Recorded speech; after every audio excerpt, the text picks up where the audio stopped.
Go ahead and start recording now. Thank you. So welcome everyone to the full meeting of the Criminal Justice Study Committee of the League of Women Voters of Ohio. We greatly appreciate all of you taking the time to be here today. We're going to try and do this in an hour.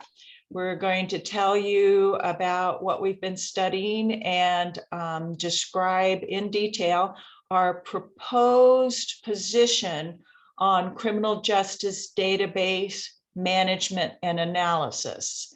And I want to tell you, this is just a small piece of the work that we expect to do on sentencing. But as we began our study, we realized that this was a very important piece, very timely, and we thought it was important to bring this piece forward right now because as the League of Women Voters of Ohio, and as our local leagues and as individual league members, there are things we can do to help make this happen. So thank you all for being here. We'll get right into it. We're going to present our study, our position, the background, the pros and cons. We will save all of our questions to the end.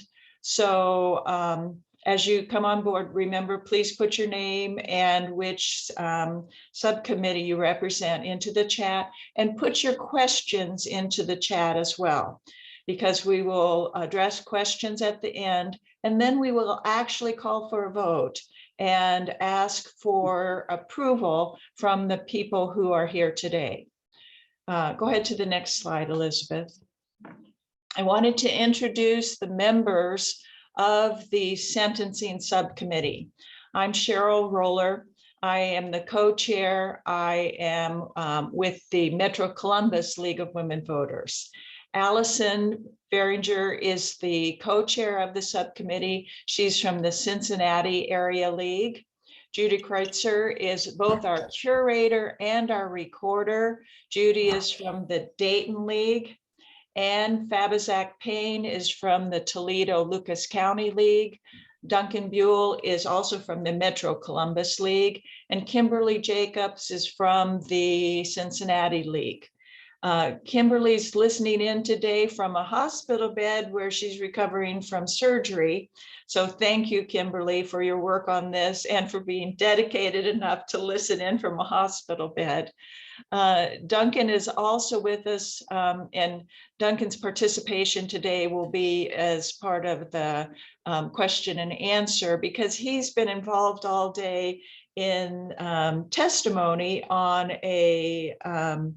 a trial on election in Georgia on election fairness. And I can't get into the details of that, but Duncan's been a very important part of our work, but his mindset is in the Georgia courts right now. So thank you to the members of the sentencing subcommittee. Go ahead with the next slide. So you're going to see our research today. You're going to see the very specific language on our proposed new position, which we are calling the Criminal Justice Database Management and Analysis position. We're going to show you the background, the outlook, the pros and cons. We're saving time at the end for Q&A, and then we will summarize and do a vote on it. And if you have any additional feedback that we don't get to cover, please send it to me. That's my email address there. Go ahead with the next one. I wanted to start by giving you two very important definitions. And these definitions sound a lot like each other, so I thought it was worth it to explain in the very beginning. The smaller blue circle is the Ohio Sentencing Data Platform. It is a great thing. We have read all about it. We think it's wonderful. It is in a pilot phase right now. Right now, it's currently in about 20 counties. It's voluntary, it's aspirational. It is the brainchild of the Chief Justice of the Ohio Supreme Court, Maureen O'Connor.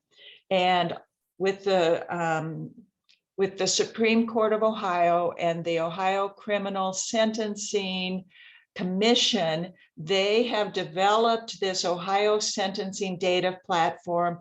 They started implementing it in a pilot phase about 1.5 years ago. They go county by county, they roll it out. It's done in cooperation with the IT departments of the University of Cincinnati, the Ohio State University, and Case Western Reserve University. And it is evolving as it goes. It is also starting very small. Right now, it's only in the appellate courts, and again, only in 20 of them so far. Eventually, it hopes to go into other courts. After the appellate courts, then it will go, I'm sorry, I'm saying appellate and I mean appeal, the Court of Appeals. I'm still saying it wrong. Common Pleas. Thank you. I'm all right. I think I've got that now. It's starting just in those courts, and then it will go to juvenile, and then it will go to other courts as well. So it's starting small in the Court of Common Pleas. So my team, please correct me if I'm still not saying it right.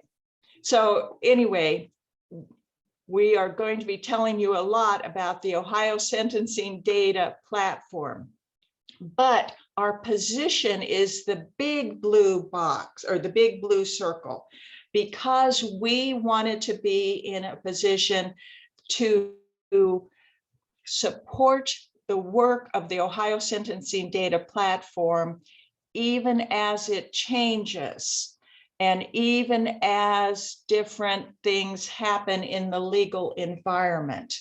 For example, I told you this is the brainchild of the Supreme Court Chief Justice, but she retires at the end of this year.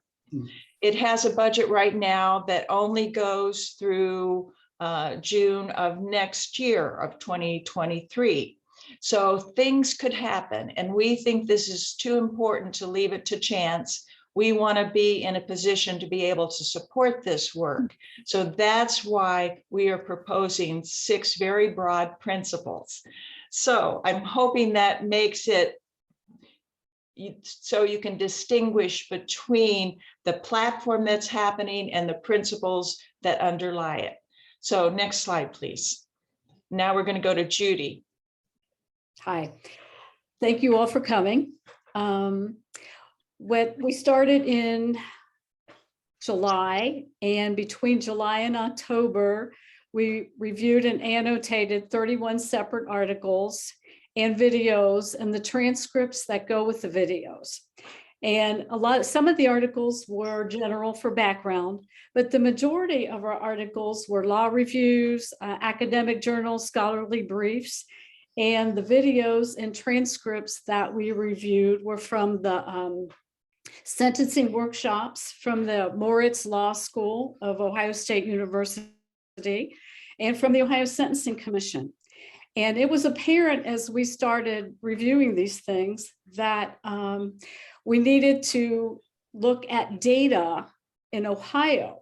And when we started to look at data in Ohio, we found that the data was inconsistent across courts, inconsistent across jurisdictions. We could find some peer-reviewed data from Georgia and from Pennsylvania and from Florida, but we could not find any from Ohio. So I want to read you a quote. The quote is from Supreme Court Justice Michael Donnelly. And this kind of sums this up in a nutshell. It says, but here's a catch. Our antiquated sentencing laws, which were implemented way back in 1996, because of the way they are written, because of the way they have been interpreted by our higher courts, including the court I sit on, combined with the lack of data, they are currently designed to produce disparate sentencing outcomes from courtroom to courtroom, and the judges are powerless to stop it. You can literally shuffle one set of facts into one courtroom and receive an outcome like probation, and you can walk 15 feet across the hall to another courtroom and shuffle that same identical set of facts before another judge and receive an outcome of decades long in prison. This is a problem. Data collection is the answer. So as Cheryl talked about, we took a step back and began to look at the data collection effort that's being led by the Ohio Sentencing Commission to see if we could craft a narrow position to support that effort. So we looked at, the entire team reviewed the Cleveland Metropolitan Bar Association webinar. Can you go to the next slide, please? Thank you. And it gave us an update. It gave us an update on the effort that the Sentencing Commission was doing.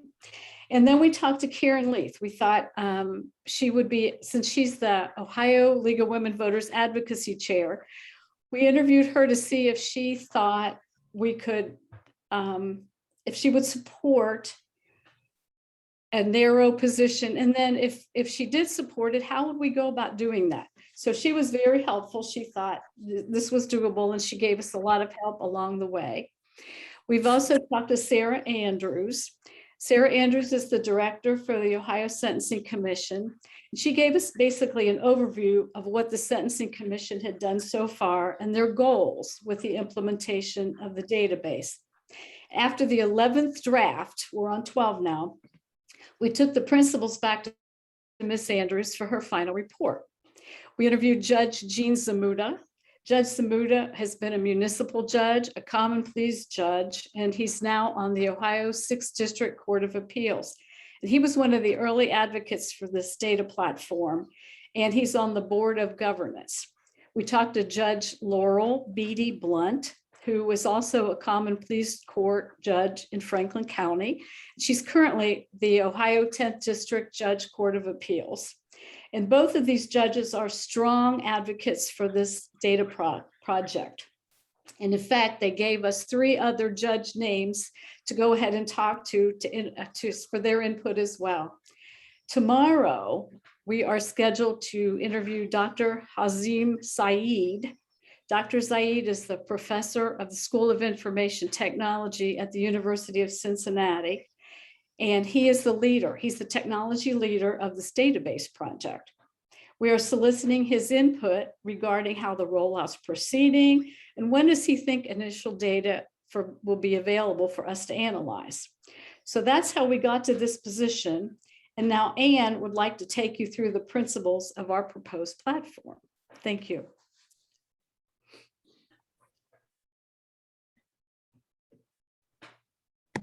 Principle number 1 is LWVO Ohio supports the principle that all organizations operate more effectively and efficiently when appropriate operational data is consistently and accurately collected, systematically analyzed by that organization, and continually reviewed to identify areas for improvement.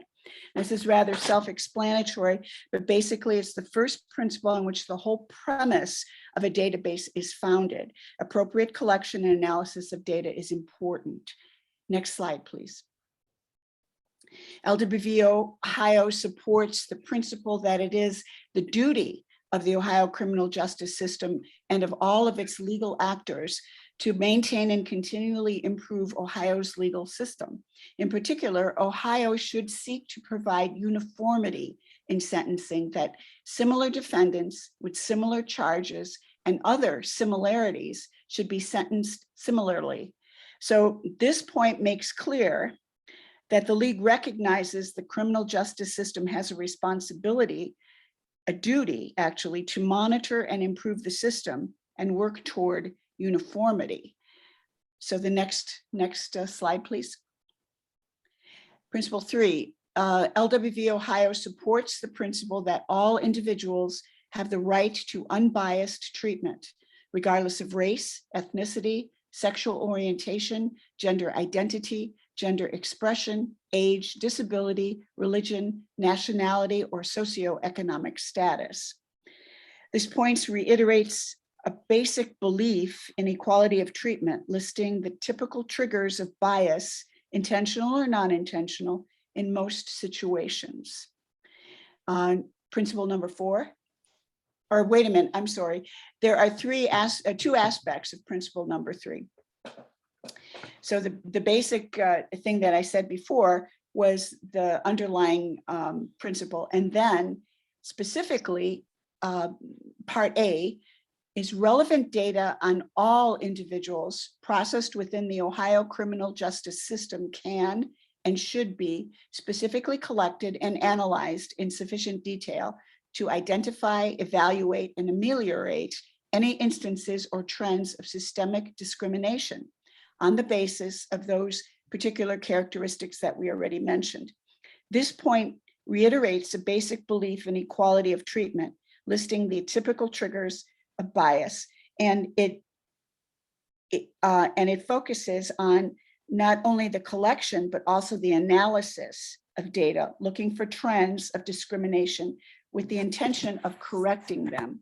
Then the second part of principle 3 is B, relevant data from all aspects or phases of the criminal justice system, including but not limited to the sentencing phase, should be collected and analyzed uniformly on all impacted individuals, again, with those specific triggers in mind. And this point is focused on collecting and analyzing data, not just on the sentencing aspect of a person who has contact with the criminal justice system, but for all phases. So essentially trying to be always aware of the potential for discrimination based on those aspects. Okay, so the next slide, please.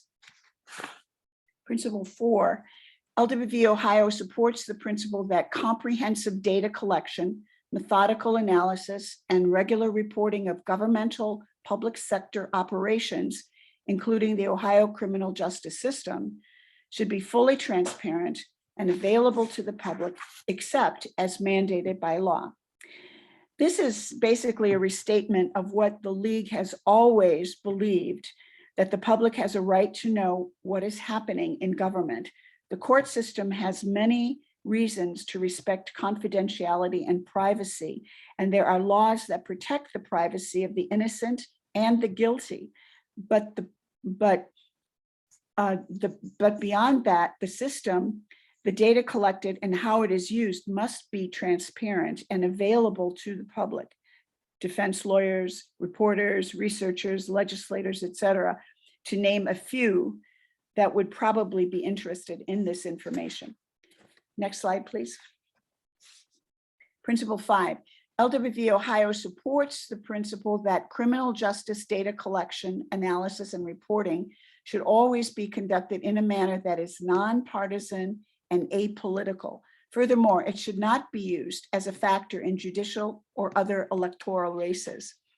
This statement recognizes the potential opportunity for data to be used for or against individuals or parties, but is supporting the efforts of the court system to simply collect and interpret it for its own use, to assess and improve its function of delivering justice within the law.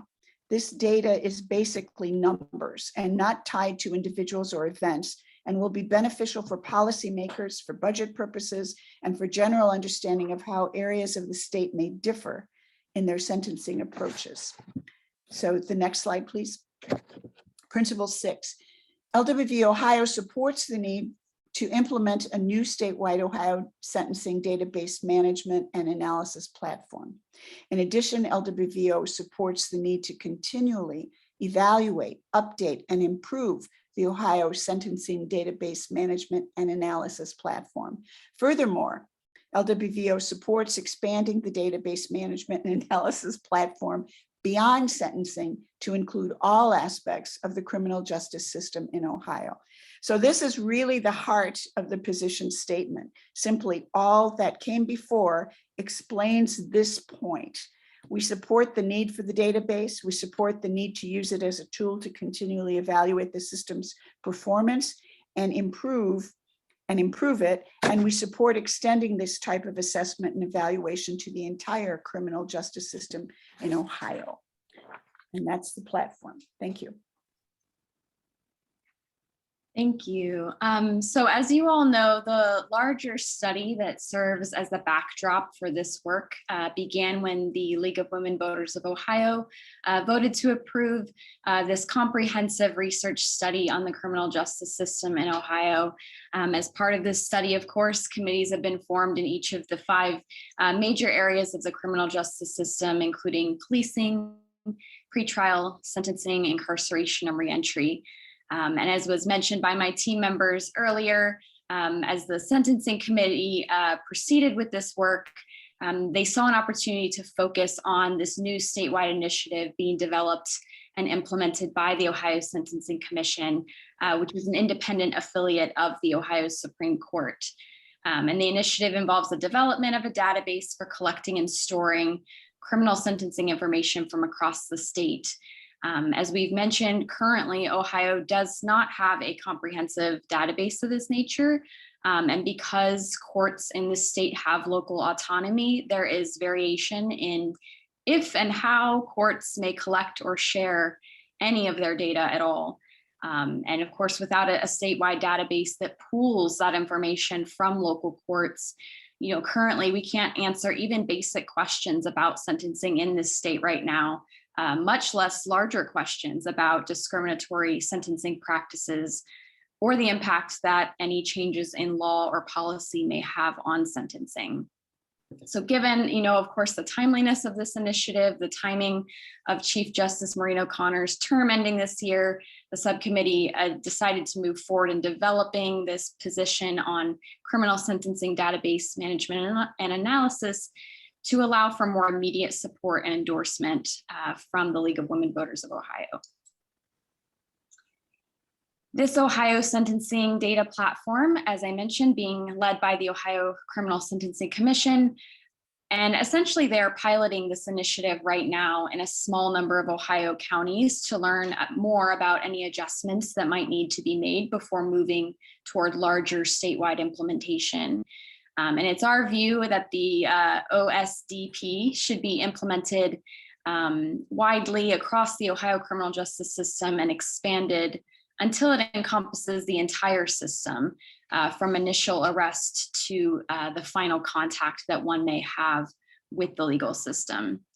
And part of what keeps an initiative like this moving forward is support from local and state organizations and stakeholders. So the League of Women Voters of Ohio, local leagues, members can support the progress and implementation of this initiative by educating and advocating within their communities for its adoption, by asking for data collection process and results to be made public once all of it is collected.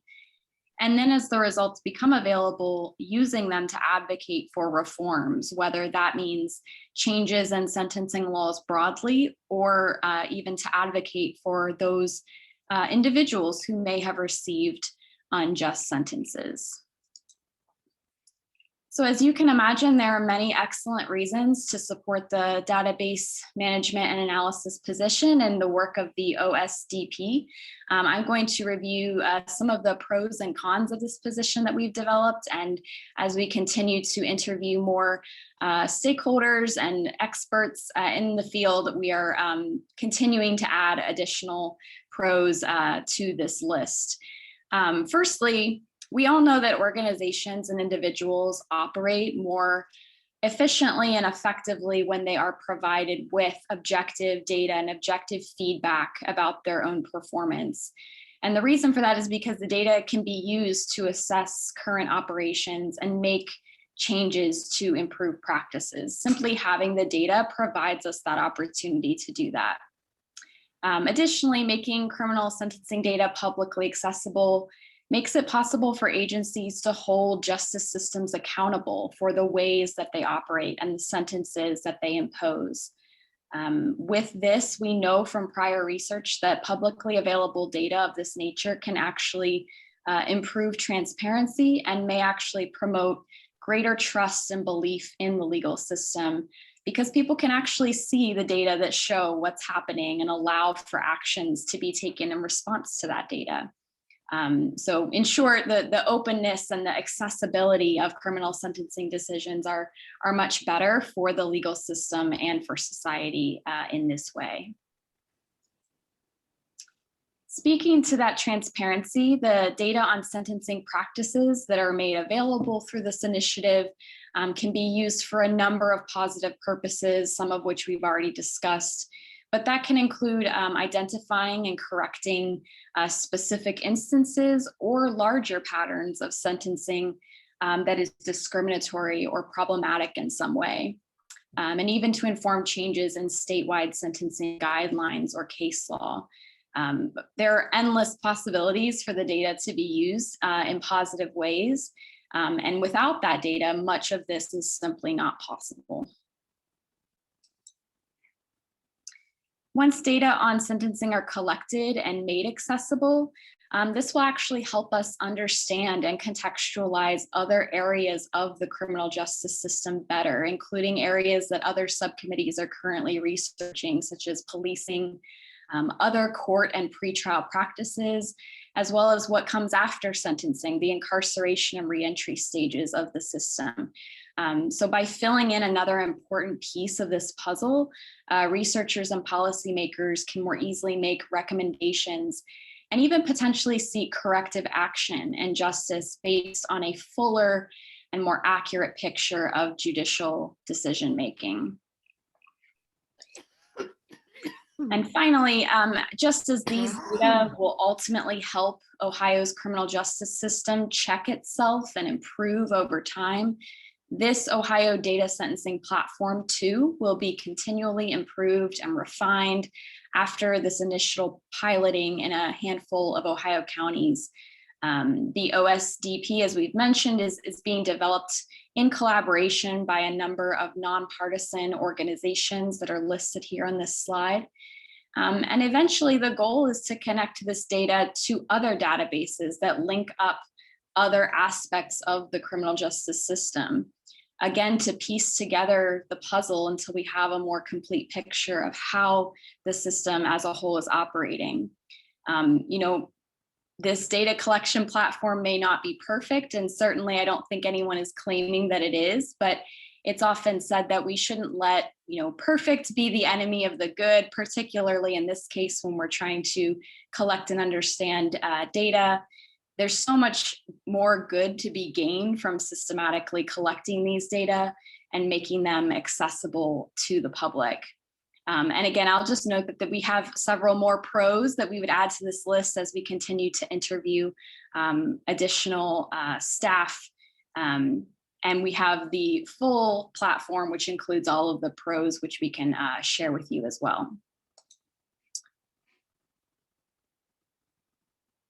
All righty. So in terms of cons, I'll note that just off the top here that many of these are true about almost any large scale data collection system of this nature, as there are always limitations to initiatives like these. This initiative is an investment. It's an investment of time and money, including the time and money spent in making adjustments to it and getting it right. In the meantime, as the state works to figure this out and make it the best that it can be, discriminatory sentencing could continue. And with that, implementation problems are certainly to be expected in rolling this out, and in any areas where it's not fully implemented or it's not implemented correctly, it may not return as reliable of data or allow for accurate quality comparison data. Again, important to remember not to make perfect the enemy of the good here. Implementation problems are common in any initiative that one seeks to roll out. And these limitations would exist really regardless of the model, because ultimately it's human beings that must implement this at the end of the day. Finally, some pushback may be expected in response to an initiative like this one. As you can imagine, people don't always like having their work disclosed publicly for scrutiny, including elected officials. It's possible that data or statistics that come out of this may be reported inaccurately or out of context, which can cause controversy with the media, as we all know. Additionally, correcting the system with the data made available by this initiative, which is a good thing, may have the unintended side effect of contributing to added costs or system backlogs. You know, that is a possible price to pay here as well. But ultimately, you know, we must decide whether the benefits outweigh the costs in this case. And I think our committee would argue that they do. And that is the end of my segment. Thank you.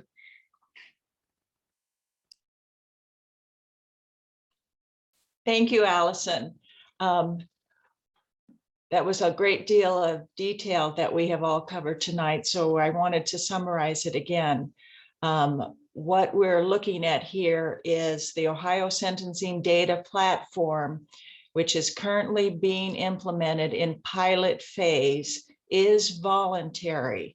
So it's being rolled out court by court, county by county.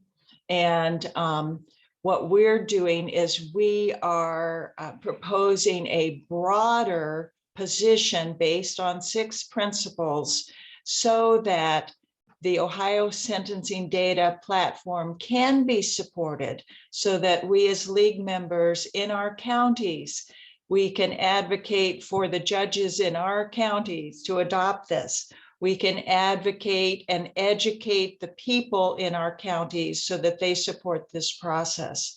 When it comes time for the next budget process, next biennial state budget, we can advocate to make sure there's money in there to continue this process. So again, what we will be asking you to approve tonight is the larger picture, the big blue oval, so that we can send it on to the Board of Trustees of the Ohio League at their March meeting. They will take a look at this proposed platform of our recommended position, and they will vote on it then. But prior to it going there, we will be asking for your vote to approve this principle tonight. So go ahead to the next slide.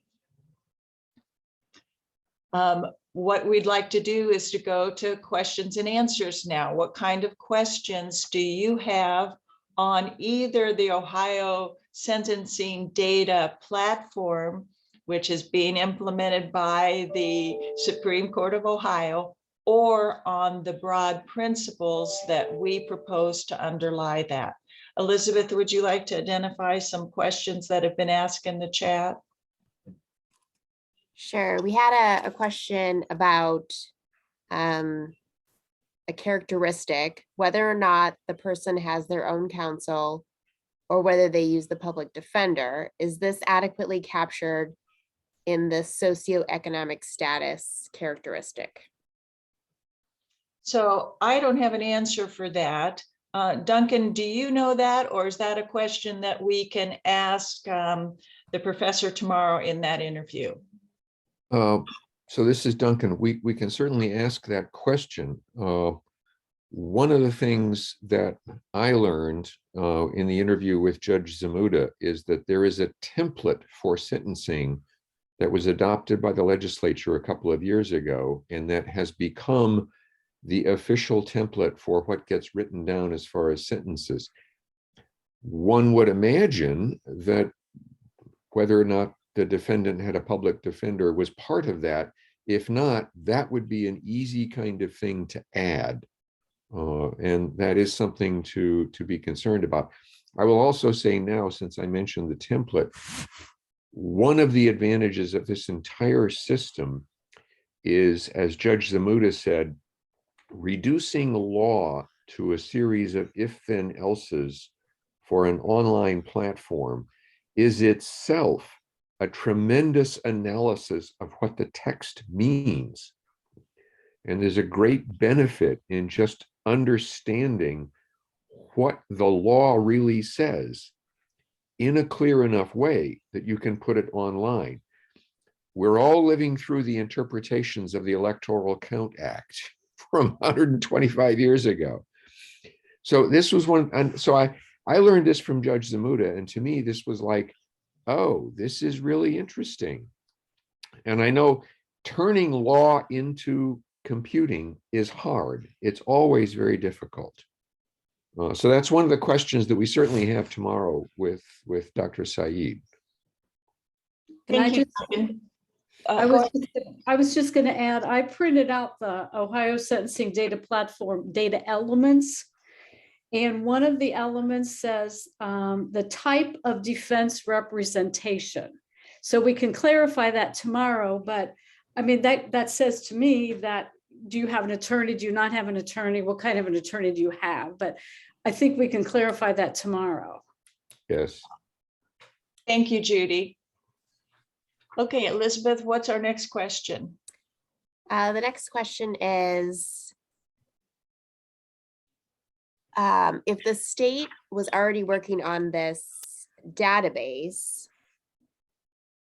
why did we come out with such strong statements?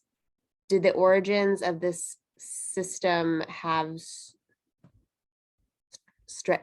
it strategery? If so, wasn't some or all of this considered? So the reason we came out with the need to move forward on this platform, I'm going to read you a quote from the website, from the homepage of the website of the Ohio Criminal Sentencing Commission. It says, in 1999, the Supreme Court of Ohio Racial Fairness Commission called for a statewide sentencing database to gather concrete information about the fairness and proportionality of criminal sentencing.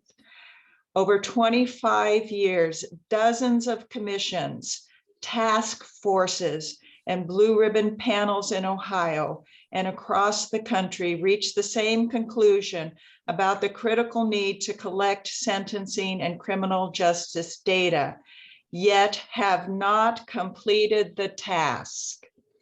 Some of the struggles in implementation over the past 25 years included shifting priorities and public attention, cost, and technology. So in Ohio, for 23 years, they've struggled to do this and have not been able to do it. We want to lend a hand to get this done. And we see a couple things on the horizon that could threaten the ability of the Ohio Sentencing Data Platform to get established and rolled out. So we think this is important enough to begin to help get the word out about it, to communicate about it. It seems to be right up the alley of the league, both at the local league position and as individuals, to help with engagement on this, getting the word out and helping courts to make the decision to voluntarily begin to do this, helping the state legislature make the decision to continue to fund it. Elizabeth, what other questions? So this next question, you might want to go flip back to the first con slide. The question is, the position advocates full implementation throughout the state. So why is the third statement on the first con slide a con? The first statement on The third statement, sorry, the last one. Why is the third statement on this slide considered a con?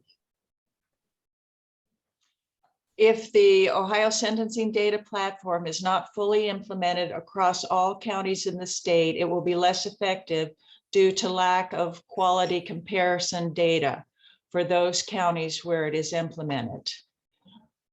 Well, I can Go ahead. argue on some of that. If one comes to conclusions based on analyzing the data that are not viewed to be favorable conclusions, you do not want to have the argument against the conclusions being that you don't have enough data. And, you know, and this is certainly possible. You would like to have, sufficient coverage that any conclusions and any analysis will be taken to be operative in terms of working things out appropriately. This is from the data guy. All right, thank you, Duncan. Elizabeth, what's our next question? Are we taking the position that the data collection should be mandated either by law or by rule of the Supreme Court?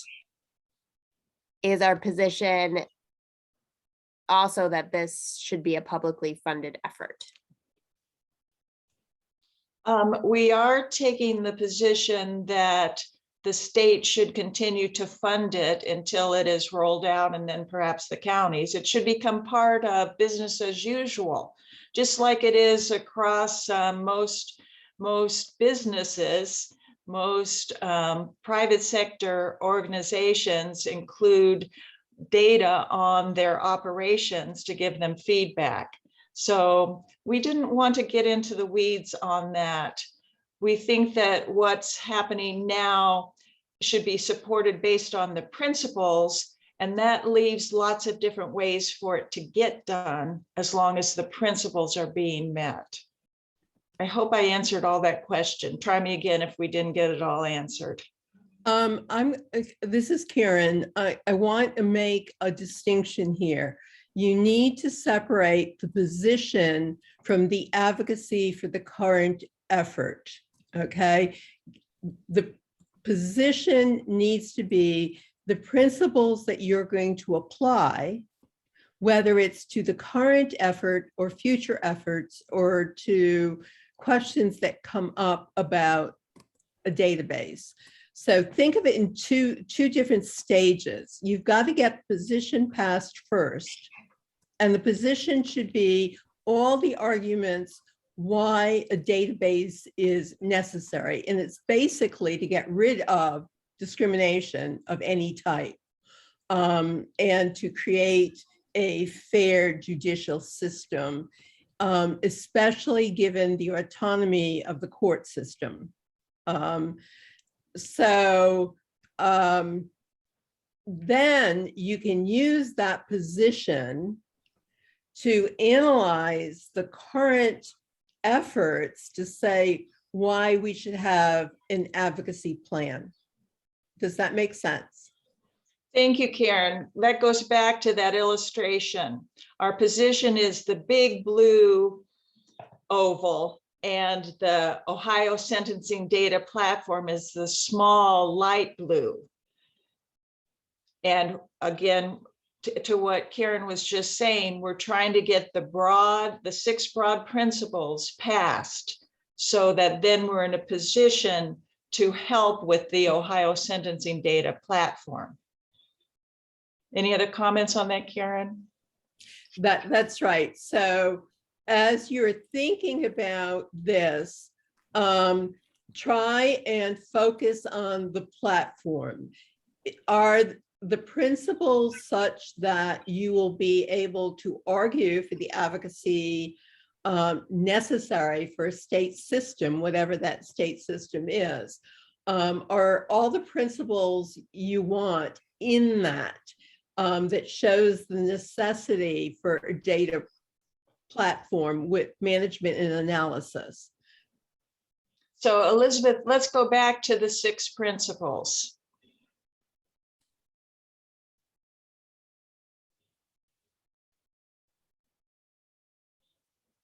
Okay, thank you. And as we talked about before, when Anne went through these for us, these start very broad and then get very narrow. So Elizabeth, are there questions about the principles that we might be able to answer? I don't see any other questions in the chat right now. Okay, and we're happy to answer questions about the Ohio Sentencing Data Platform itself, but back to Karen's point, our focus is making sure our proposed platform with each of the 6 principles is broad enough that it can support the work of the Ohio Sentencing Data Platform. Does anybody else want to pose a new question based on that?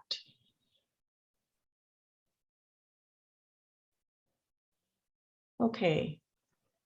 Karen, is there a formal way that you would suggest we would look for consensus, or should we just propose? I would probably ask the group, since you have outlined these principles, you know, this basic position, if there is general agreement of the whole group, principle by principle, or if there's any changes that need to be made in any of them. Okay, all right, let's start with the first principle. And we've got the first principle up there. Is everybody good with the wording of principle 1? And I guess I would ask you to put in the chat or go ahead and ask it out loud if there's any comments on principle 1.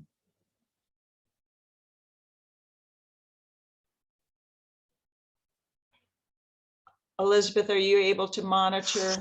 I can see people putting thumbs up on principle 1, and I think that's a good way to do it. If you're good with principle 1, give us a thumbs up.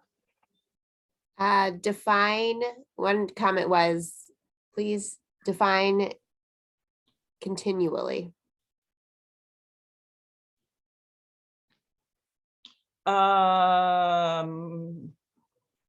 I guess I would say, just like in the private sector, people provide daily reports, weekly reports, monthly reports, annual reports, whatever is necessary and appropriate for that organization.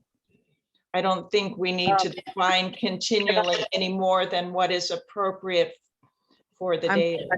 I'm sorry, in this kind of an environment, that can mean very different things depending on which prison you go to and which jail you go to. So I'm just suggesting that we might want to consider defining that a little clearer. Continually can mean yearly, continually can mean daily. So, and believe me, when push comes to shove, they're going to ignore that. So I don't think we should get into that kind of weeds when we're trying to be very broad in our in what we have available to support this with. So Karen, You might consider, rather than the word continually, regularly scheduled reviews. Would that be better, Mindy? Yes, I do. Thank you, Karen. I counter that when I think about like ASQ and folks that talk about continuous improvement, that term seems to be, you know, the Six Sigma and all that uses the term. uses continually. Continuous. So I think it's ambiguous. It becomes, ask yourself, if you had to use this to advocate, to support, or to oppose something being proposed, does the fact that the word continually is so broad that you wouldn't be able to decide what it means, and, you know, and both sides could look at it differently. But if you said something like regularly scheduled reviews, you would be at least able to argue as part of the whatever it is, whether it's going to be legislation or how the courts operate. You might be able, you're in a better position to argue for what in that particular instance makes sense as a regular schedule of reviewing. So Karen, again, if you're talking about sort of the difference between continual or continuous, just I'm looking again at a website there and they say continual would be at regular or frequent reoccurrence. And, it's, but having no interruptions, reoccurring in a steady, usual manner. Those are the kind of ways that they're defining continuous is uninterrupted, basically. So I think it talks about a periodic, the term itself implies the periodic. I don't see why we would need to use continually. The frequently scheduled or regularly scheduled is more definite. I mean, it speaks to the fact that this is done all the time, not just, okay, we keep doing it. No, we do it here, now. And I think that's stronger. Janice, can I rebut that, well, we don't have to review this now because it's not time. We're not scheduled to review suicides until next week. And so we don't need, I really like more continually than to limit it to only regularly scheduled. Perhaps we should just remove continually and say analyzed by that organization and reviewed to identify areas for improvement. No, that doesn't put any time constraint. Right, that's what I'm saying. No time constraints or definitions, but a support of a review, a support of improvement.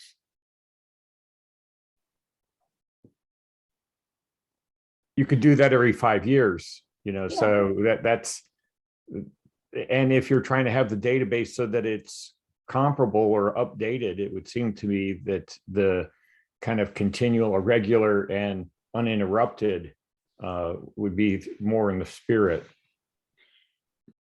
Right, but yeah, and I agree, but I'm thinking, this is not our database. This is our position for advocacy. So when we would testify or analyze new legislation coming across and wanting to be supportive, would we know? I mean, wouldn't review be broad enough without adding the definition of continually? I'm wondering if we can just substitute regularly for continually and just say and regularly reviewed to identify areas for improvement. What if we said continual improvement? I mean, regularly identified areas for continual improvement. I'm afraid that that's the same thing. Okay. But our intention is that the database isn't static. Isn't that the intention of this position? And so we're not going to define how often they review or how they review. But what we want to say is that they should be reviewing for improving, that it's not a static database. So I think that putting a date on it or a timing factor on it is irrelevant. What about frequently? Yeah. Using the word frequently reviewed instead of continually reviewed. Yeah, that. I like that too, because it still leaves it up to the needs of the particular situation. And again, we're trying to be very broad here. What was wrong with continually? Why are we not using that? I know Mindy But I don't remember the argument. I have a concern because they get so overwhelmed with everything. Oh, oh, yeah. And that it truly Oh. will become very, very, very much not important to them. I promise you. Does anyone else share Mindy's concern? Anybody else want to amplify that? Well, what I was thinking is that different things are going to run into problems at different time periods, or they work on it for a while and then they know that there's something wrong, but it wasn't a problem before. If you're continually reviewing things, you never necessarily make any progress because, oh, look, see, we're continuously reviewing this and then nothing happens. You're just reviewing it forever and ever. And if you do it regularly, then something could come up, or if they don't think they've handled it often enough, somebody could complain and have something get underway. If you do it kind of, that you haven't done this regularly enough, so you're letting things pass by, and that seems to allow for more feedback, but somebody else could understand it in a different way. How about we say frequently and regularly reviewed? This is going to be going through several other views. Why don't you throw that in and see what the next group says? I agree with Mindy that given the nature of her sort of a familiarity with some of our institutions, that they will look for ways to sort of stretch this out. So, but I do think also that if we get too far into the weeds here, we're never going to make any progress. And the goal is to say, look, it has to be continuous or it has to be regular.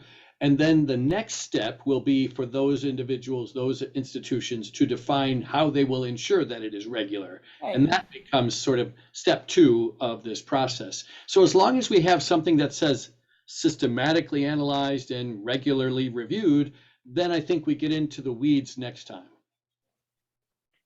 Okay, so thank you for that comment, David. So that would be changing it to, and instead of continually reviewed, you would use the word frequently or regularly or both. It doesn't even matter to me because it's the idea that it's going to keep coming around, and the next step will define how often. Are you okay leaving it as continually reviewed then? I'm okay, but I respect that other people felt other words might be more specific, more frequently, regularly reviewed. I think all of those could work. Well, I want to go back then to my suggestion. We drop the word continually and say frequently and regularly reviewed and move on. I like that. Thank you.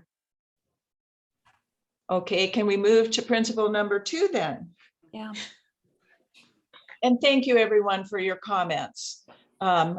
It seems these are important. We need to talk them through. So principle 2, let's see, can we see a thumbs up or a thumbs down on this and see if we're ready to move on principle number 2?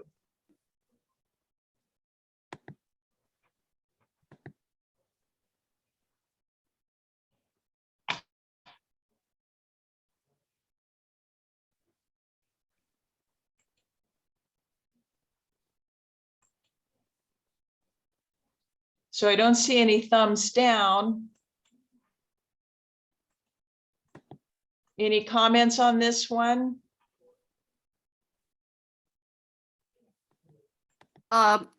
This is Kathy. Other similarities. If I were not a league, not coming from the league and are seeing this for the first time, I would wonder, what do you mean by other similarities that's not discriminatory? So let me give you a little background on this one. In this presentation, that's missing the end note.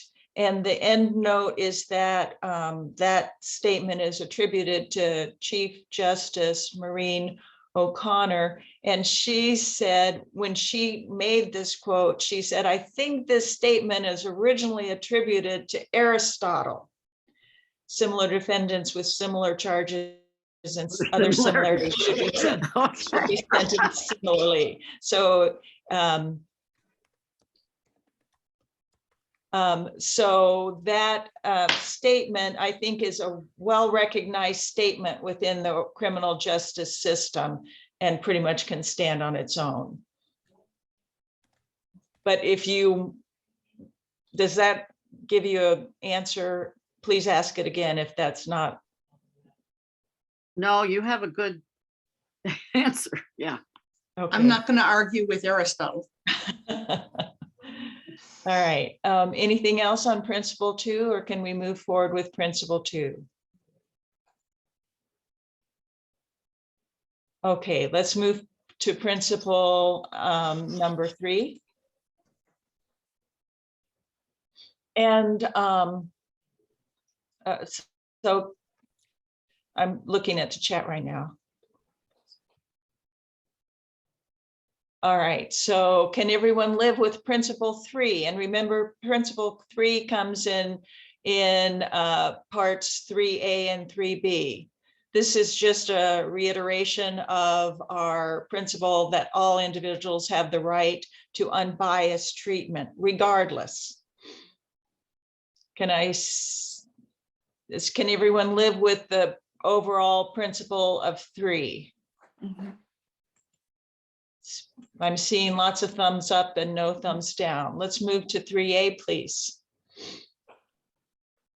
And here the emphasis, let me explain my thoughts on 3A and 3B. If you've heard of vertical integration and horizontal integration, this was getting at it both ways so that we make sure we cover it all individuals and all parts of the system. But the principle is that regardless of all individuals, regardless of where you are in the system, this should be collected on individual data. Now it is anonymized data, and 3B is on all aspects of the, not just policing, pretrial sentencing, incarceration, and reentry, but also all levels of the court system. And right now it's just in the state court system proposed, but this should eventually be integrated with data from the federal court systems as well. So any thoughts on 3A or 3B? Can I see some thumb ups if you're good with this principle? So Cheryl, David here, what you're saying then is all levels is what's addressed in 3B, all aspects or phases. Is that what you're sort of suggesting or implying? Yes, yes. And again, not just the state courts and county courts, but their proposal, what the Ohio Sentencing Data Platform would like to do is have the systems be able to interconnect so that if a person has crimes in the federal system versus the state system, the whole piece can be looked at together. Right. And I guess my question then is that all aspects or phases will be understood to mean these different levels. Is that somewhere maybe in the footnotes or whatnot? I mean, I don't want to lose track of that, and yet it isn't necessarily saying anything about levels when we read that.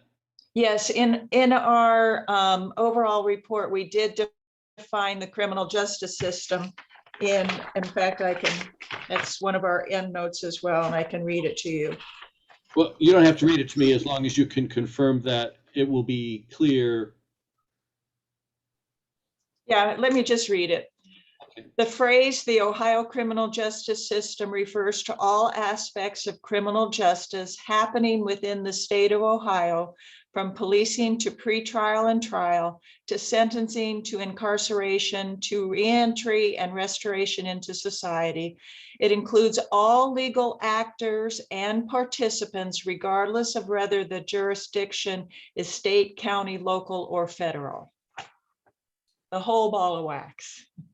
This is good, Cheryl, because on reentry, we've been wondering about how this was gonna, because we were gonna have to make statements like this ourselves. And so this actually covers it, which is wonderful. Cheryl, you might think in terms of putting an introductory paragraph to this that talks about that, or at the end, typically we do a background piece with the position, and a lot of times we put relevant information in that background piece. So that end note that I just read you is from our introduction. It's actually in the second paragraph of our introduction.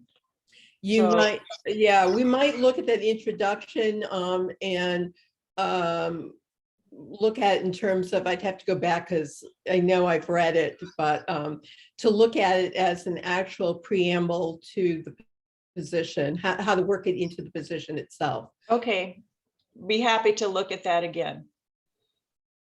Okay, are everybody good with principles 3, 3A, and 3B, ready to move on to 4? Go on with it. Janice, I'm sorry, were you? No, I didn't realize I was unmuted. Okay, I couldn't I hear. kind of, Now you're muted. I kind of would like the word Ohio criminal justice system myself, but that's, I'm sure you had reasons for not, so. Okay, all right, well, let's move on to 4 then. The League of Women Voters of Ohio supports the principles that comprehensive data collection, methodical analysis, and regular reporting of governmental public sector operations, including the Ohio criminal justice system, should be fully transparent and available to the public, except as mandated by law. Is everybody good with this principle as stated? I'm going to look real quick. Okay, thumbs up, not seeing any thumbs down. Okay. May I ask, is there a way with methodical analysis, we can include in there methodical unbiased analysis? Methodical doesn't necessarily include unbiased.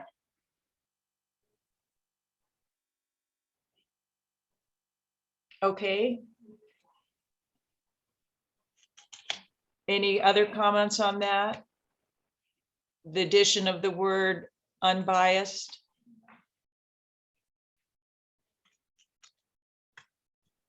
And Cheryl, that comprehensive data collection, methodical and unbiased analysis, is that okay? Yes, thank you. Cheryl, instead of regular, I'd like to see frequent reporting. Hold on just a second. Methodical and unbiased. Okay, go ahead. Instead of regular, I'd like to see frequent reporting. And I realize that it's still arbitrary, but at least it implies more often. Okay. Regular becomes the word frequent. Any other comments on principle 4? I'm looking for any thumbs down.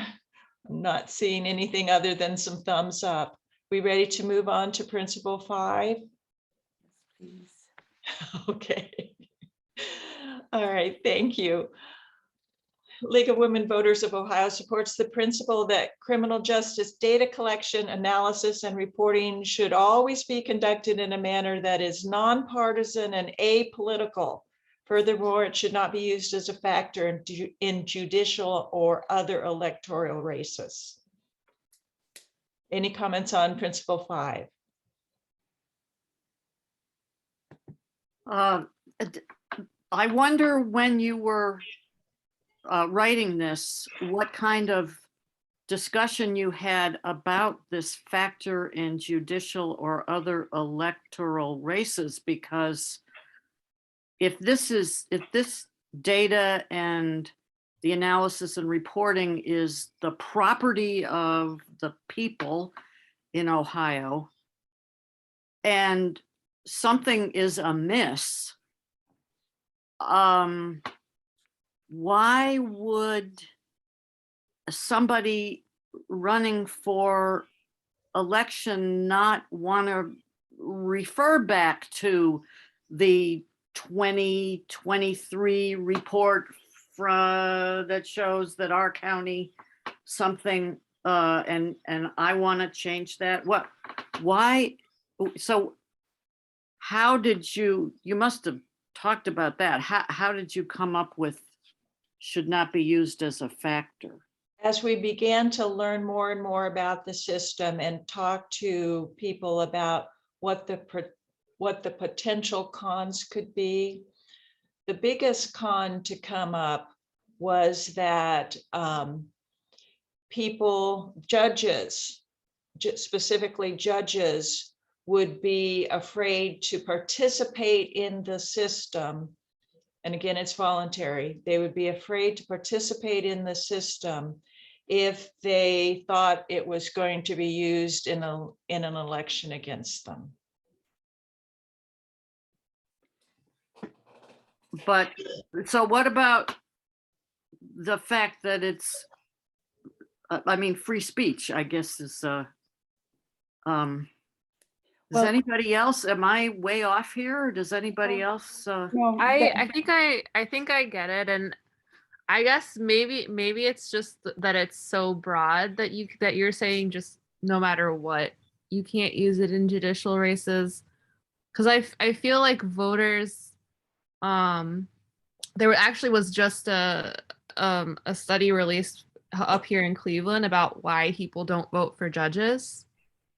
And a lot of it is because they don't know the impact that judges have and what they're actually doing. So I don't know if I necessarily like the idea of saying, well, if this judge is disproportionately sentencing one group of people in this way, I think voters have a right to know that and to use that in making their decision. And I totally agree with you, and they can get that information. And I think the thinking here is more that it shouldn't be misused in judicial races, because one person or two judges running for the same office could use this data against the other and use it in a way that is not an appropriate use of data. Well, is there a different way of saying that then that doesn't make it sound like? what could I? Yeah, sorry. I'm sorry. Go ahead. No, that's okay. It's just that when we interviewed Judge Zmuda, he said that the data is not linked to individual judges. It would be county or the state trend of how these numbers worked. And remember, we're not making law here. We're talking about what our perspective is as a league, because we say we don't think it should be used as a political tool, doesn't mean that it's not going to be used or that it's actually wrong to use it as a political tool. We're not making law. We're just saying what we think is appropriate. But I really do take your point that this information should be used to make a better criminal justice system. But what Zmuda said was that what it did was identify trends. It's numbers, not individuals, So I'm not sure it can be used in the way that we say it should not be used, I think that makes sense for the larger counties, but for a smaller county, like my county, there's like one judge. Okay, so anything coming out of your county reflects on that guy, huh? Yeah, Or that one judge person. in probate, for instance, there's 2 common pleas judges. I Yeah. mean, it's small, and there's probably a lot of counties that are like that. And we want this to be a matter of public record. We want it to be out there. So Yes, the and it is, it statement, will the be, yeah. principle kind of infers that it would not be public somehow, because if it's out there publicly, people will use the data as they use any data, either Absolutely, properly yeah. or improperly. Yeah, exactly. I think it's pointless. That last, it's just pointless. You're just saying, oh, please don't, but that doesn't have any place in the principle. Well, maybe that's the case, yeah. From furthermore on, in other words. Yeah, just put a period after apolitical. Mhm. That works for me. Yeah. Because, I see your point, and I've wrestled with this myself. And the whole point of putting it there was so that the people who are afraid of doing it at least know that it is our intention, that it's not used as a political tool. But it's totally without teeth. I Yeah. mean, it's aspirational only. Yes, Yeah. I'm good with dropping that at the word apolitical. Does that work for everyone? Yeah, works for me. Okay. All right, we're ready to move on to, Kathleen, you have your hand up. Do you have a further question? Kathleen, you're. No, that was my attempt to put my thumb up. Oh, okay, thank you. Sorry.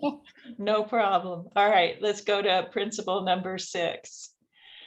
Okay, League of Women Voters of Ohio supports the need to implement a new statewide Ohio sentencing database management and analysis platform. In addition, LWVO supports the need to continually evaluate, update, and improve the Ohio sentencing database management and analysis platform. Furthermore, LWVO supports expanding the database management and analysis platform beyond sentencing to include all aspects of the criminal justice system in Ohio. So there's the very, very broad key to everything we're trying to accomplish. What are your thoughts? Cheryl, it's David. Given what we talked about before about the levels, I wonder if we should say all aspects and levels. Okay. But I'm throwing that out there. I'm not asking you to change it yet. I wonder what other people think.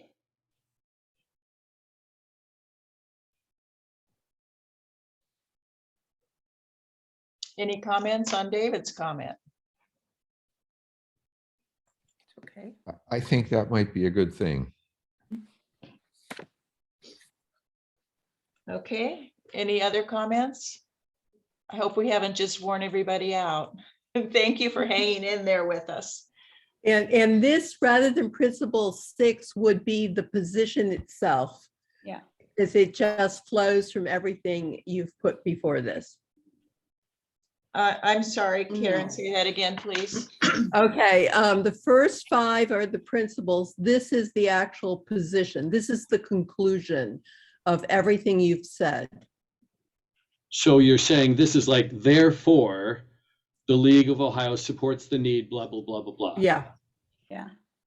So is this a principle or is this a conclusion, or do you call It's the crux of the position built on the principles that you've outlined. So in essence, position? say again. I'm sorry, do you call this a position then? Yes. So we would change it to 5 principles and therefore. Yeah, the position. Okay, yeah, good idea. And so Karen, this would be what would be viewed on the League of Women Voters Ohio site as a position, this. No, one you would paragraph. include you would include your principals and the position, and then you would add a section called background, which would, explain basically why. And then you would put a position called outlook. The outlook section gets updated on a regular basis. So in the outlook section, you would actually put in the fact that there is this pilot program that's voluntary in terms of the starting with the sentencing database, et cetera, and the need to look at it. Some of the things you basically put in your pros, but actually belong more in the outlook section in terms of why we should be supporting this effort and how it has to be built county by county because of the autonomy of the courts. So we can talk more about, the whole structure of it, but what has to be agreed on are the principles with the final position, and all of that goes into the agenda for action if it's approved. Okay, all right. So thank you, Karen, for that clarification. Let So me point out that perhaps the word new is not necessary in line 1. Oh, Yeah. Right. Right. Yes. Yes. Yes, you're very right, Duncan. okay, we'll take that out. Okay, so Karen, you've made several points there. And as you know, because you've seen you saw this whole paper about 6 versions ago. Yes. And we'll let you help us with the final edits, but as you know, we have our principles, and we have our background, and we have our outlook, and then the pros and cons, and then all of our notes. So we'll meet with you and further tweak the rest of it. But what I think I hear you saying now is that our 5 principles and our therefore our proposed platform, which was principle 6 and is now just the proposed platform. Therefore, the Ohio League of Women Voters, or the League of Women Voters of Ohio, supports the need to implement a statewide Ohio sentencing database, etc. So all of that as amended, we will call for a vote. Shall we do that now? Well, it's not necessarily a call for a vote. The question becomes, because you're working for consensus, we typically don't vote in the consensus. But, the question is, can everyone on this support what's here? Are there any objections to any part of it?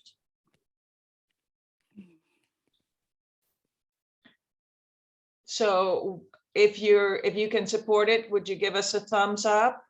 And if you need any changes, it's speak now or forever hold your peace. I have a question about federal again, because you mentioned incorporating federal somehow aspirationally. If you were asked, is federal, do you mean federal? What would you say? I want to know if that's being. So there are federal courts, and the Ohio sentencing data platform does not address federal courts. Right. It does mention that it would like to, and Duncan, you can help me with the right word, connect, so that data can be connected from one to another. And that's as far as it goes, just one little piece. And we can envision that that would be helpful in some cases. And therefore, we have tried to be broad enough that when it gets to that point, that could be a possibility. That I would be very careful with that because of league protocol and how that might be interpreted. since this is an Ohio statewide position, it needs to remain within the state system. So Karen, but what we're talking about is just the federal courts that operate within the state system. At this point, I wouldn't worry about that. If it comes up, I would therefore basically consider a way of cobbling together LWVUS as well as this to talk about it and support it if it should come up. But at this point, I think it's important to keep this clean in terms of the state system. Okay. Was there a particular edit in the principles or in the final, therefore, proposed platform that needs to be changed? I don't think so, because especially the levels and phases, you know, we've got an incredible system of multiple levels from, you know, magistrates to county courts, you know, to state courts. So I don't think there's any editing that needs to be done because it is easily interpreted within our state system. Okay. All right. So I'm not seeing a lot of thumbs up, but I'm not hearing any other issues. So if you're supportive, give us a thumbs up. If you're not, please raise your issue.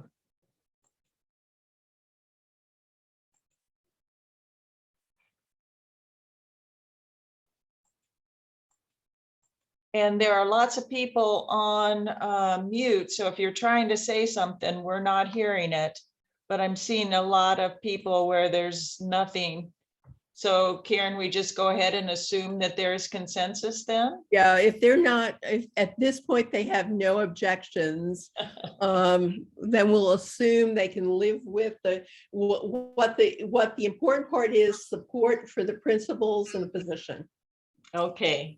We can spend time talking about how to present it to state board and how to separate out some of the pros and cons. So it doesn't look like it's an argument for the current pilot program, but an argument for the principles and the position. Okay, very good. So at this point, then I just want to thank everybody for hanging in there with us and going through this.